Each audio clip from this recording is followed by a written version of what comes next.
And you believe it, Arkansas fans, we are one day closer to the beginning of your season. We're also breaking down all of the SEC, but the big news today, obviously, Sam Pittman at David Basil's Arkansas Touchdown Club with the mashed potato joke that I still don't fully quite get. I might not be online enough, but Sam Pittman, of course, getting people, I hope, excited about Arkansas football this year. But to me, what was more interesting was Travis Williams' press conference with Arkansas media today. We'll talk about that and more coming up, while also chatting about the rest of the SEC.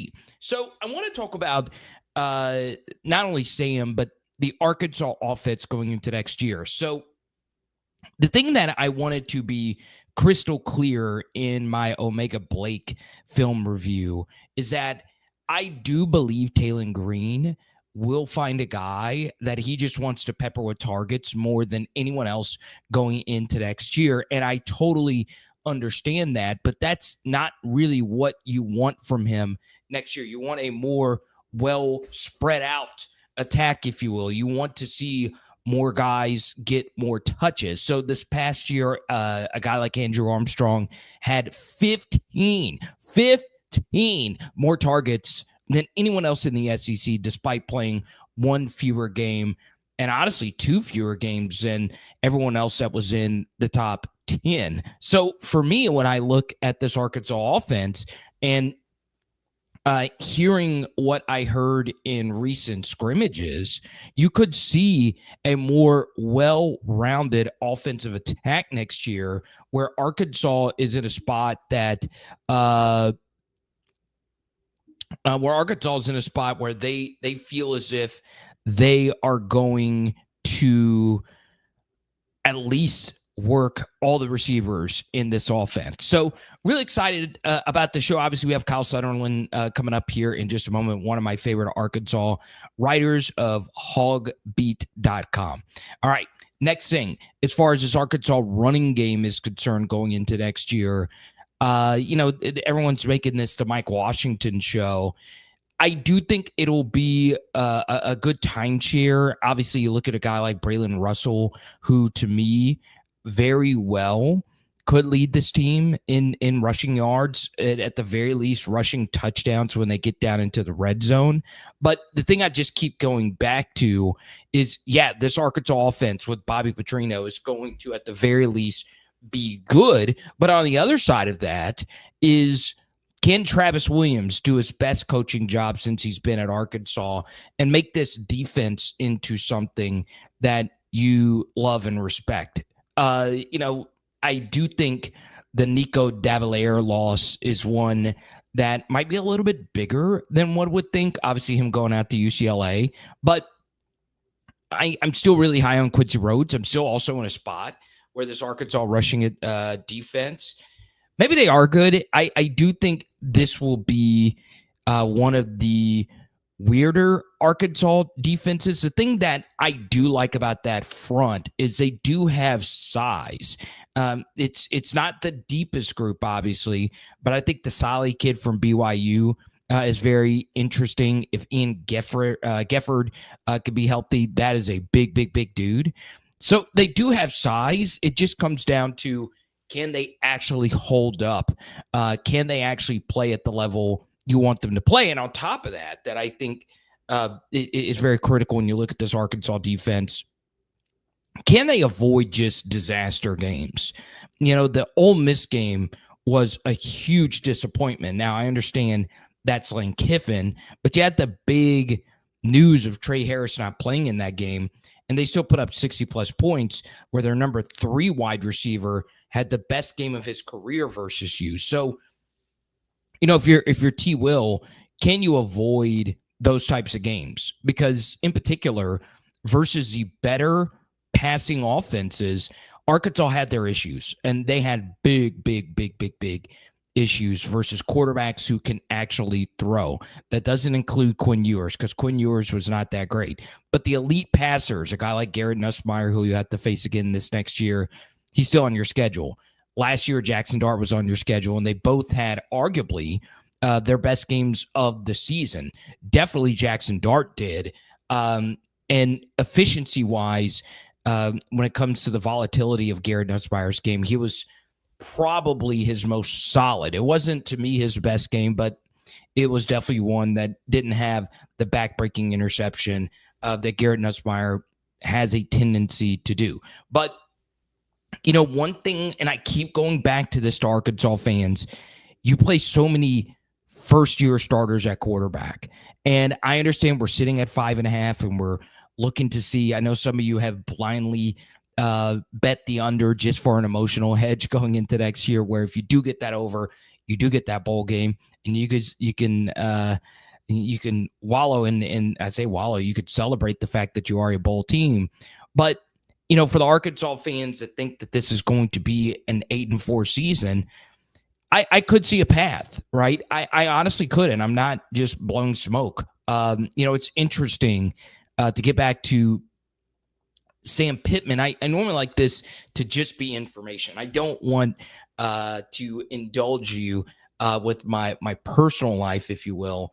But I actually did go to Little Rock today. So I went to Little Rock, and I actually had lunch with a few big supporters of Power Hour SEC and the film reviews, and not only supporters there, but on my other channels as well. And I really do appreciate it. Shout out Jamie. I met a lot of people that are very successful. It was very cool. This channel obviously has opened up a few doors for me. So if I feel a little groggy, I've been traveling all day. I had to get the wife's car serviced as well. But it was well worth the 5+ hour round trip to have that lunch with people that are willing to do big things with us. But it was weird because the Sam Pittman thing was going on at the same time. I listened to some of the stuff that he had to say. And, for me, as I take a look at Sam and what he needs to do to keep his job, I just don't know what that is even going to look like next year if we are not sure if the Arkansas athletic director, Hunter Yurachek, is going to be here next year.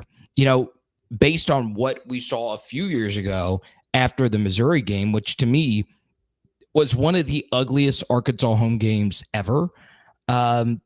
You followed that up with the Bobby Petrino hire, and what's very interesting is I'm not sure if Bobby Petrino is someone that wants to go head coach somewhere else. I'm not sure if Bobby Petrino is somebody that doesn't want to remain as an offensive coordinator for the rest of his career.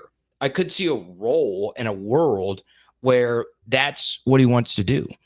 And, as much as I was anti bringing Sam Pittman back for this next season, I was in the camp that he probably should have been let go before last year. The continuity aspect in the world of the transfer portal, in the world of the young hotshot coordinator already getting that next job, it is something that your core four is back. Your quarterback is back, head coach is back, OC is back, DC is back. There's just not many teams that can actually say that, right? LSU can't say. LSU can say that. There's not many others though, right? There's just been so much turnover in the world of college football that there is some extra value in Arkansas having some consistency, right? I think people that are circling Notre Dame as a for certain loss for Arkansas, man, this is an environment that Notre Dame rarely plays in the SEC, on the road. And on top of that, new DC, new QB. So I think Notre Dame wins that game, but you have a higher likelihood of Arkansas winning that game than one would think. So I want to say thank you to everyone that is supporting. Let me know if 6 p.m. is a better time for you guys. I have to do it at 6 because of my travels. But we will keep live streams at 5 p.m.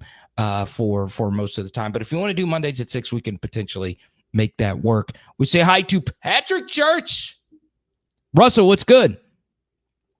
Russell says BP definitely doesn't want to be a head coach. I could definitely see that. For me, I do think Bobby Petrino for on my play caller rankings. So what I do is I go through, look at yard per play data, look at explosive play rates. I go to SEC StatCat, who I rely on for a lot of advanced stats from his own film watching, CFBstats.com, and I try to come up with my own play caller rankings. Bobby, to me, was number 2 in the SEC last year, behind only Steve Sarkisian. And, I wanted to go with Lane at number 2. I think Lane and Sark are the 2 best. Obviously, Josh Heupel, to me, would be 3rd. But Bobby doing what he did with a quarterback who was as erratic as he was in his first season under the amount of pressure that he was under, put him number 2 for me. And I think those 4 were in a different category than the rest of the conference, that I felt their OCs had a little bit more volatility, if you will. I'm telling you right now, Bobby's got juice, man. When I was going back and just rewatching some of my own film studies, some of the things I've heard from scrimmages and practices, I am high. I am high on Bobby Petrino. Okay. Now, one final thing before we get to our guests. All right. This was asked to me at my luncheon earlier today. And it's kind of interesting that the story had legs. All right. So before the John Gruden thing even happened, I was texting my Arkansas buddy saying, hey, do you think John Gruden could actually coach again at Arkansas? Now, my Arkansas sources, some of which that are employed by Sam Pittman, and I'm not the most sourced Arkansas reporter. Go follow like the guy that I'm about to have on here and a few others. But I was just asking friends, hey, what would you think about John Gruden? Then Aaron Torres of Fox Sports Radio, friend of the channel, big Arkansas writer, more so on the basketball side of things. He was like, hey, John Gruden, why not? Gruden at Arkansas. And then when he did it, I had not said anything publicly about it. That just started spreading like wildfire. I don't know if there is real juice after John Gruden told the Georgia Bulldog team, essentially, I want to be back in the SEC. But I'm for it. Arkansas, let's do this thing. Let's get Gruden back in the SEC. Let's bring in hogbeat.com, a man that not only loves college football, a man that freaking loves high school football, Kyle Sutherland. Would you be opposed to John Gruden being the next head coach for the Arkansas Razorbacks? So this was actually a really hot topic, as expected, on our board on hogbeat.com, just discussing it as soon as that report came out. I guess it was from I think it was from On3. But so Carter, I'm not against it. Now, would he be my first choice? Probably not. Just because I think, and I don't think he'd be a lot of people's first. Maybe for some he would. But the thing is he's going to bring a lot of juice to you. Talking about juice. There's not a whole lot of people that would bring the juice kind of just the way that he does. So that would create a lot of excitement off the bat. My biggest thing is there's just not a lot there post. Now, he's won a Super Bowl. That in itself, his overall career has been great, especially since he's been with the Bucs and Raiders. But that's kind of just a long-winded way of saying that I don't know that he would be my first choice just because things are a lot different since he last coached. Obviously, kids are a lot different, and he hasn't been in the college game in over 30 years. So I think that would be my hesitations, but he would bring the juice, and I know that he would get some players on campus, and that's really where it all begins. What is your biggest story from not only Travis Williams speaking with the media earlier today, but Sam Pittman at the Touchdown Club? Without question, I think that just about for everybody, it is probably the defensive line. There are some concerns. I don't know that I would say it's definitely depth concerns, and that came from Pittman's mouth. Is what he said was I'm paraphrasing, but somewhat verbatim. He had talked about he's not worried about any position in particular, but he is worried about depth. And the two that he talked about was defensive line, that he at least pointed out was defensive line and wide receiver. And a big part of that is because defensive line David Oakey was held out of the second and final scrimmage of fall camp last Saturday. And at defensive tackle in particular, defensive end, they're feeling a little bit better about from what we've gathered. But really, when you think about the defensive tackle spot, that's where there's some concern because Cam Ball he's your top returning player inside, but he's coming off an elbow injury. Danny Solly and Ian Jeffrard, those are guys that have really made a lot of noise, and they expect to take that next step. I'm a believer. Yeah, for sure. And that's the thing. I'm a believer. I like what we've been hearing from them, but they still got to show it on the field. And I think that's kind of the biggest things here. Here's the funny thing, Kyle. You gave me some more juice. I drove up to Little Rock today to your neck of the woods.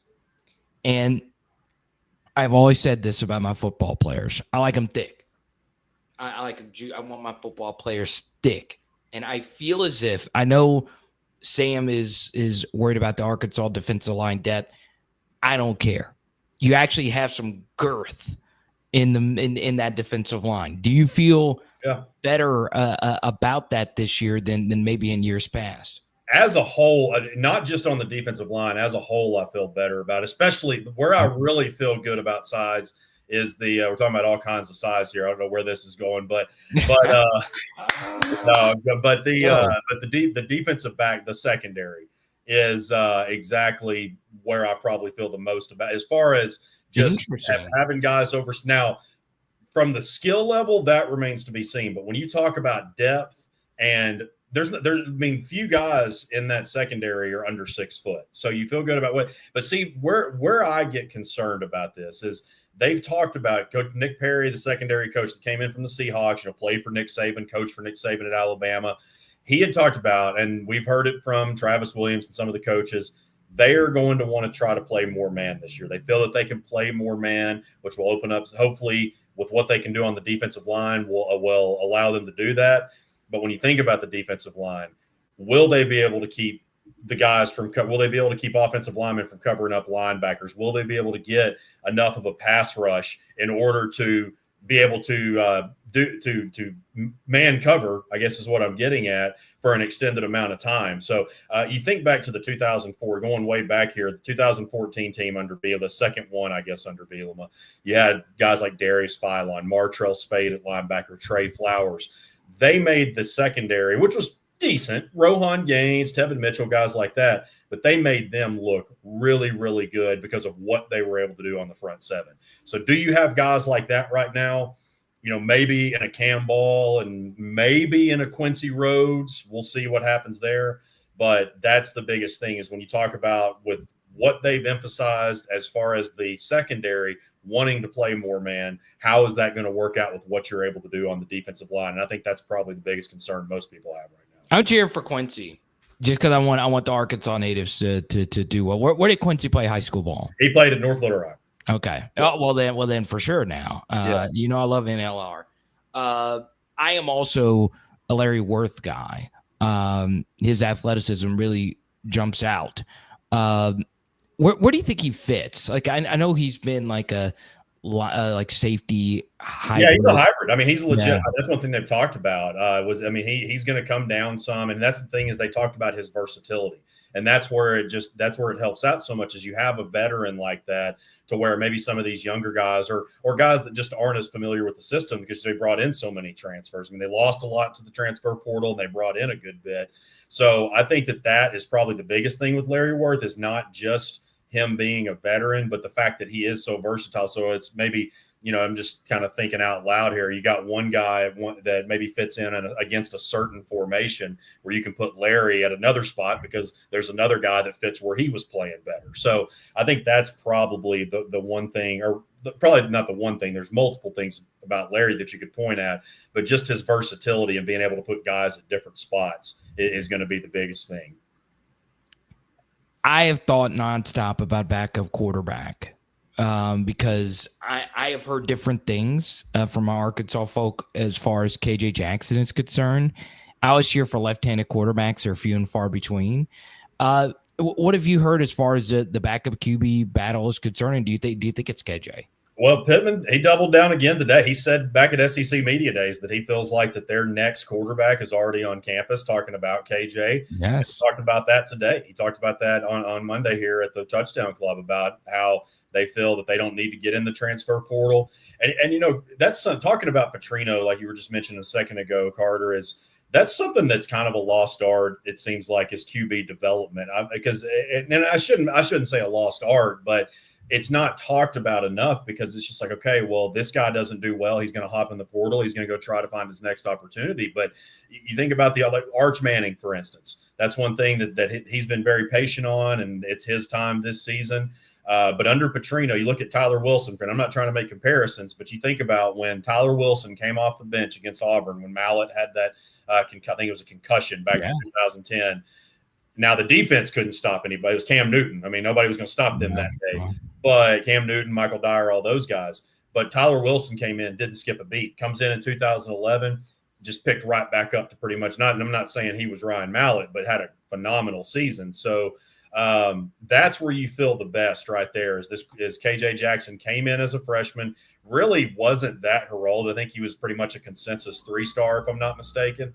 But the fact that he's had another year in this and he's waiting his opportunity, and him and Talon seem to have a great relationship. You know, there's been plenty of times where quarterbacks might be in the same room and they don't have a great relationship. You don't see that in the public eye, but I think that these two legitimately are very close friends, and Talon is there to help him and understand, like, hey, you've got the opportunity to do some big things, you know, once we're out of here. And hopefully Talon stays healthy. If KJ has to be the one to come in and play a Malachi Singleton role this season like Malachi did, you know, especially coming in for the Tennessee game, then we'll see what happens there. But I think the biggest thing, and Pittman's touched on this, is just trying to get ahead in some games if you can and get him reps. You know, Alabama A&M, he should get plenty of reps in that one. Hopefully Arkansas State, that remains to be seen. But he's going to definitely need to get some reps this year for sure. Wide receiver room will shake out like what, in Kyle's opinion? Who would be my ones? Who would be my three that we put on the field if we started today? Yeah, or who do you think the best guys are? The best. Well, the one that has probably the best like mesh with Talon right now is probably Raylan Sharp. They grew up together in Texas. They were actually at Allen High School together before Talon transferred to, I think it was Louisville, if I'm not mistaken. But Raylan, you got to think about Omega Blake has really been making a lot of noise, had a phenomenal season last year at Charlotte, was second in the country with just under 25 yards per catch. Monty Harrison, all 30 years old of him. I'll tell you, Carter, when we first came into camp, I knew that Monty was going to be real big for the wide receiver room, at least from a morale standpoint. He was going to be great for the locker room. He was going to be that guy on the sidelines. If somebody needed a pep talk, he was going to do it instead of the coaches. Maybe a 200 or 300 guy, 300-yard guy with 3-4 touchdowns. I think he could be more of like a 400 or 500 guy right now with the way the ball. Will he lead the receivers? I don't know about that, but I think that he could be more than just a role player veteran. I really do. So I think that really probably starts with those three right now. Antonio Jordan. Anytime you hear of a receiver from Warren, everybody gets excited. I knew you were going. They were going to talk about the Jacks, baby. Pittman talked about how he's kind of hit. I think his exact words were he's hit a little bit of a wall, and that's going to happen. Hit a little bit of a wall. Just, you know, you start off really well, or sometimes you don't start off so great, and then you pick things back up. So I think that he'll be just fine. He'll still contribute. How quick that'll be and how effectively remains to be seen. But I think you probably look at the receiving room right now, and you certainly look at Raylan and Omega up there at the top. But man, Monty Harrison, he has really come on as of late and getting talked about a lot more. I've heard it, the Monty Harrison buzz, but I am just, and this is just me. Okay, some of it is camp buzz because now it has moved more into the Raylan Sharp direction. You know, he was a good player. I just think he's more of a slot type of guy based on what I saw at Fresno. And then obviously Monty Harrison is a guy that you're rooting for. It's just such a great story, right? I will double down on Omega Blake. I really, really, really do think he will lead this team in targets and yards this year. I was really, really surprised how much I liked watching him. Once again, it's just my eyes. I agree. No, I think that's very, and especially you think about, and again, it was Charlotte, so this isn't against SEC defensive backs, all those things, but it's when you think about what he was able to do. I mean, it doesn't matter what league you're playing in. I mean, 25 yards a catch is that's insane. Yeah, I mean that's incredible. Second in the country, and I think first in the country was he was 24.8. First in the country was like 25.1. So not a whole lot of difference there. But then you think about what Petrino, and I love what you were saying about Petrino. That's what just gives me all the. I'm not saying that. And I said this on a radio hit earlier. I'm not saying that this is going to be like a championship type caliber offense, but this is going to be an offense that's going to keep you in just about every, and that's going to have a chance at keeping you in just about every game that you play. Because you think about all the close. Now, Sam Pittman hasn't done well in single digit games, but if you think about it, you can get some of those to turn.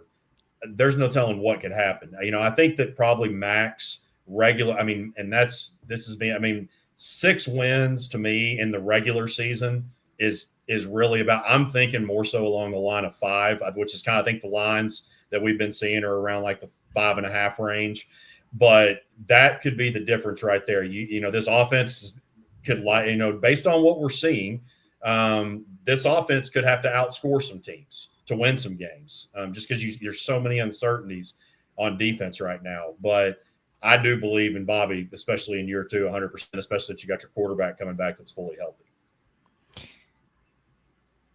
Why am I putting the 2024 schedule up? Because I'm a freaking idiot. Here we go. 2025 schedule. As far as the first 5 games are concerned, is there ever a world where Arkansas is 4-1 in these first 5 games in your mind, Kyle? If they're going to be 4-1 in the first 5 games, you've got to be undefeated coming into Notre Dame, if you ask me. Now, I will say this: that Arkansas State game is way more pivotal than people realize. And I say that because you think, Alabama A&M, I feel pretty confident that that's going to be a win. And it should be a pretty handily win, like UAPB was last year.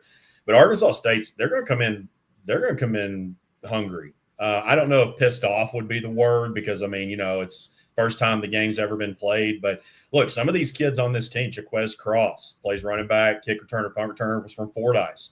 And I don't know if I know some big schools offered him as like P4 schools offered him on defense. I don't know about running back, but I don't believe Arkansas showed interest but didn't offer him. And some other in-state kids, they're going to want to play. I question how much Arkansas really wants to play at War Memorial Stadium, because that's, Sam Pittman's made it clear that if they're going to play this game moving forward, that it's going to be in Fayetteville. It's not going to be a home and home. It's looking like it's not going to be in Little Rock. So that's the biggest question here. And also, too, they know that next week is the SEC opener on the road at Ole Miss. So I think realistically, to the first 4 games, that Ole Miss is going to be the biggest one to look at, because it's a chance at a possible SEC win on, not just an SEC win on the road, but starting 1-0 in conference. So you start 3-0. I've got a really good feeling that I think they can go to Memphis and win that game. Granted, that is yet another road trip, back-to-back road trips across the Mississippi River, but you're 3-0 after Ole Miss. There's no telling what that's when you really start maybe drinking a little bit of Kool-Aid and thinking, okay, maybe there can be, and I'm not saying anything crazy, but more so along the lines of possibly 7 regular season wins, because that back end, it's so tough. Going to Alabama, going to going to LSU, going to Texas. That is just brutally tough. Here's what I would say. All right, and this is just film guy talking. All right. So, and Kyle, you knew this. I told you what went on earlier. So I was in Little Rock. I wasn't at the Pittman luncheon. Did you go? I did not. I was watching. I had so many things to do this morning. I wasn't able to make it. So I just watched the stream. Shout out to our friends at PBS for streaming that. I was able to watch it there. Yeah. So just to let you know, as a media person, it's really hard to attend things and then also cover it, like especially if things are on TV. So, as far as the man-to-man thing, I had heard that as well, that Arkansas is interested in playing more man-to-man. So let me make sure that you did say that yourself. Yes. Okay. Yeah. All right. So you're hearing the same things. Yes. Well, all right. Once again, I told everyone at the event I did earlier today that I am not a coach or whatever, but I would be very careful playing more man-to-man this season because honestly, I don't remember. Arkansas to me has played tougher schedules, but this might be the toughest year of wide receivers that they have ever played. Yeah, and I'd say this is the toughest. I mean, I without looking at it, I'd say this is probably the toughest schedule of the Pittman era. Okay. Sorry, Right. yeah, I haven't. I mean, I might just be caught up in the moment. Now, obviously, that I don't count 2020 when it was all SEC. That's Right, I'm excluding that season. But man, from beginning to end, this may be this might be the toughest one.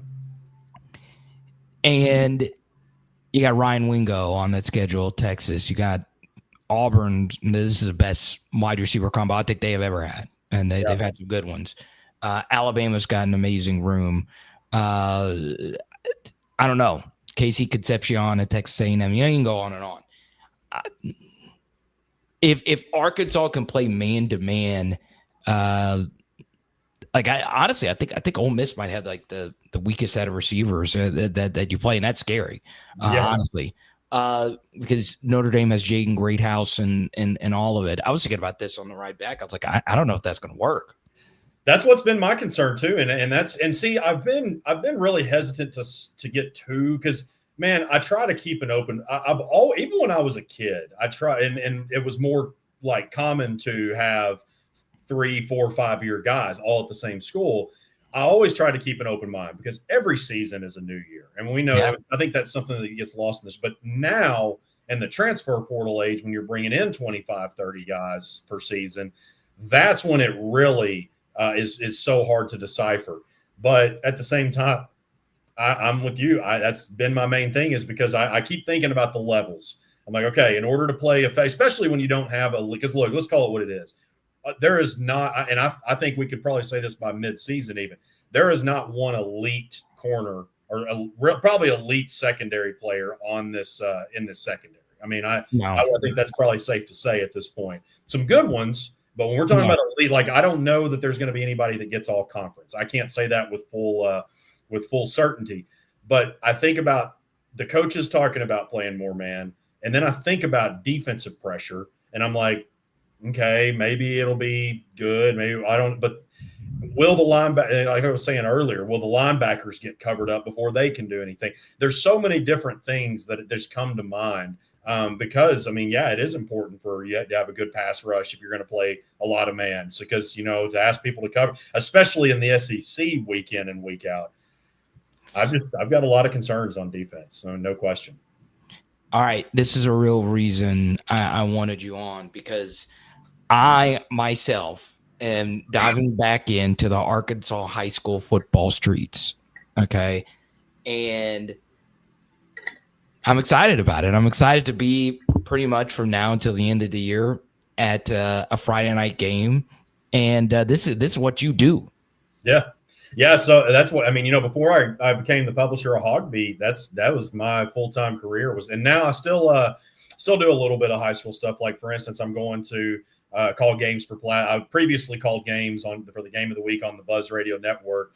And now I have joined up with the Natural State Sports Network here in Pulaski County, Central Arkansas, really, and am going to be on the broadcast team for the Pulaski Academy Bruins. So I'm now just following one team, but I'm like you, Carter. That's something you and I have talked about, just Friday nights. I know this is going to sound crazy, but if you take Friday nights away from me, you might as well take my heart from me. I've got to be at a stadium on Friday nights. That's just, if it's a fall Friday night, I've got to. I think since the COVID year, I've maybe missed 2 games, and that was when my daughter's mom in 2021. That was right before my daughter was born. She was feeling sick, so I stayed home. And then I think one day last year, I just didn't really have much, so I just stayed. It was during the like one of the last weeks. I didn't have any really game to cover, so I just stayed home and followed all the playoff games. But that's what I mean. If it's a fall Friday night, I've got to be at a football stadium. It's just in my blood. What is the biggest Arkansas high school football story right now? Oh, just in all classifications? Yeah, because I don't want to do like a breakdown of like I kind of might want to, but is there any, because I was talking with a mutual friend of ours who knows high school ball earlier today about the transfer portal, and you shocked me last year when you said that it was a real thing. Are still a lot of kids transferring? Now we don't have we don't have like an official. It's more of a figurative when it comes to transfer. Right. But yeah, I mean, now there was some things passed in at the Capitol to where basically, after so much, like they put a little bit of the easiest way to say it is they put a little bit of a halt on it, as far as making sure that you can't do it right now unless you do like a bona fide move. So like, you're from El Dorado, I'm from Sherwood. If I move from El Dorado to Sherwood or vice versa, that would be considered a bona fide move, and you can pretty much you're good to go there. Now there was a case where some kids have gone from a school to another, like they've gone from their school to another one and then back to their school. They can do that. So like if they transfer to another one and they want to end up coming back, that is legal and they can play immediately. But it is definitely, I mean, TJ Hodges was at Mark Tree. He's a big time. He's one of the highest rated players that isn't committed in the 2026 class. He's gone from Mark Tree to Bryant. Ja'Cory Smith, Oklahoma commit that played for 2 state championship teams at Parkview. He's now at Bryant. So you've had a good bit of there's some other ones. Well, those are kind of the most notable ones. Now this is out of state. Tay Lockett, who was in California, been committed to Arkansas since his early sophomore year. He is now at Conway. I did a big story over that last week. So it's just a whole new world. And I mean, certainly I think that there is some poaching that goes on. I think there's people that hop, whether it's a coach or somebody associated with the program. I don't think it's going on. I know for a fact it's going on. But then there are some cases to where kids are just, they're from a small town and they're going for better opportunities. You can't really blame them for that. But and I think this is a question that you asked me last year, as somebody that is old school, and we were from kind of that last generation that still did two-a-days, that you played for your home. I don't particularly like it. No, but I understand it. I do. In some cases. Now there's some that I just don't get, but it's not my business and it's not my place to get. But yeah, I'm not super crazy, but I do understand a kid wanting to get what they feel is a better opportunity for themselves. Let's go through classifications really quickly, and I'll just let you roll through them. Who are your favorites, and who are the teams? Are you as well versed now that you're? Yeah, no, I still keep up with it very, very heavily. Now, of course, I'm going to be more in tune with the 7A Central, just since that's going to be the conference that the team I cover's in. But for 7A, it's Bryant until somebody else says otherwise. They've won 6 of the last 7. 6A, it's Greenwood till somebody says otherwise. They've been to the state final 7 straight years, I think, and they've won the last 3. Your Wildcats or actually, I guess Wildcats in 2021, PA in 2022 were the last teams that beat them. So they're going for 3-peat here. And 5A, you'd like to say it's Parkview until somebody says different, but I've got about a 4-way tie for that, and that's Parkview, Farmington, Robinson, and Hot Springs Lakeside. Those are my 4 and 5A this year. Actually, I think those were your 3 of the 4, man. I don't know. These teams went deep in the playoffs, but they've got a lot coming back. 4A, I think it's Arkadelphia again, more than likely, either Arkadelphia or Dardanelle. 3A, man, it's so hard to predict. Salem's got everybody coming back pretty much from a state championship team, but you also got to throw Fordyce in there. Can't ever sleep on Rivercrest. Those are kind of some of the main ones that come to the top of the list. 2A, I like East Poinsett County. They've been runner-up the past 2 years. They've got everybody pretty much coming back. I think this is going to be the year for the Warriors. And I can't leave 8-man out.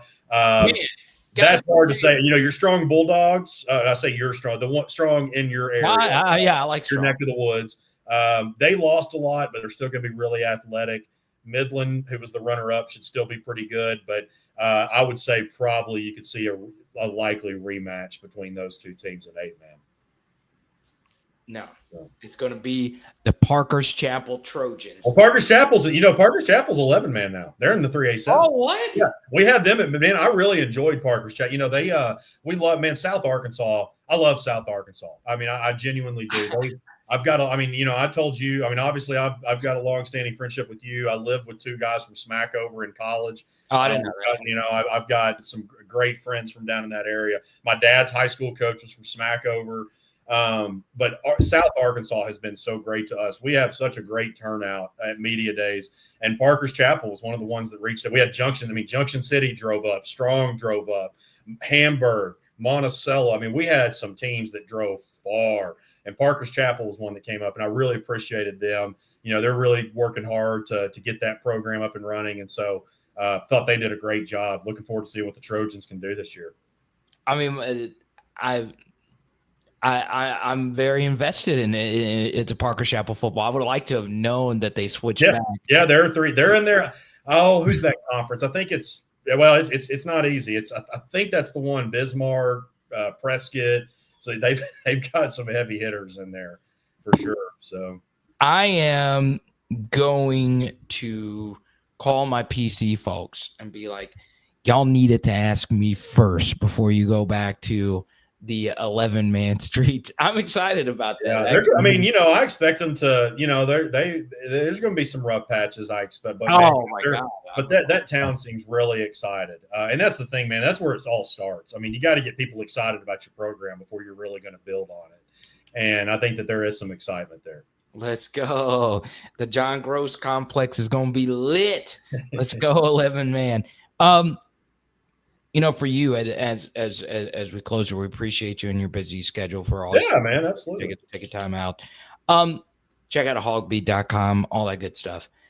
For you, as far as Sam Pittman is concerned, there's going to be so much debate about this season. It's probably the weirdest coaching situation in the SEC right now. I mean, what you feel 7-5 should keep him safe? I think if he makes a bowl, he'll be fine. Now, does that mean that he'll be the coach next year?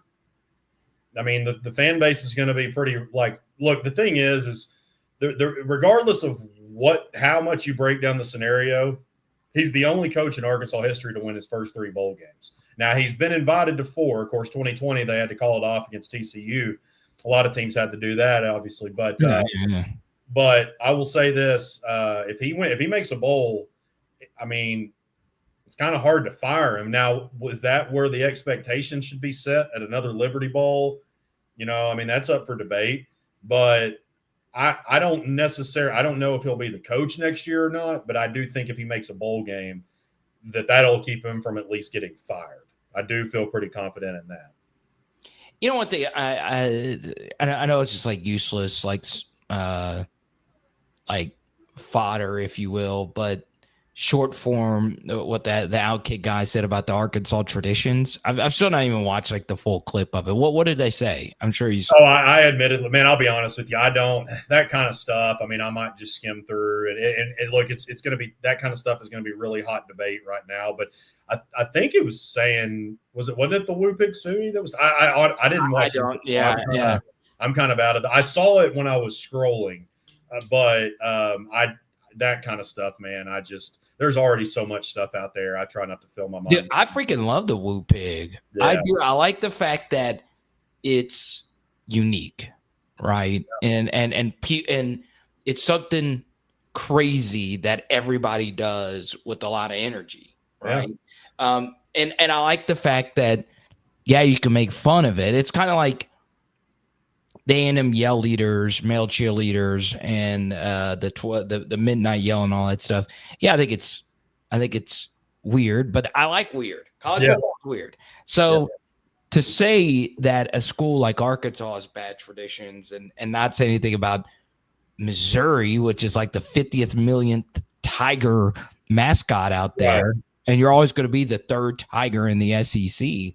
I thought it was just crazy to me, and I never thought I would be on any platform defending the Woo Pig, but here we are. Well, I think some of that too. We're still in talking season for another week, until the few games kick off for week 0.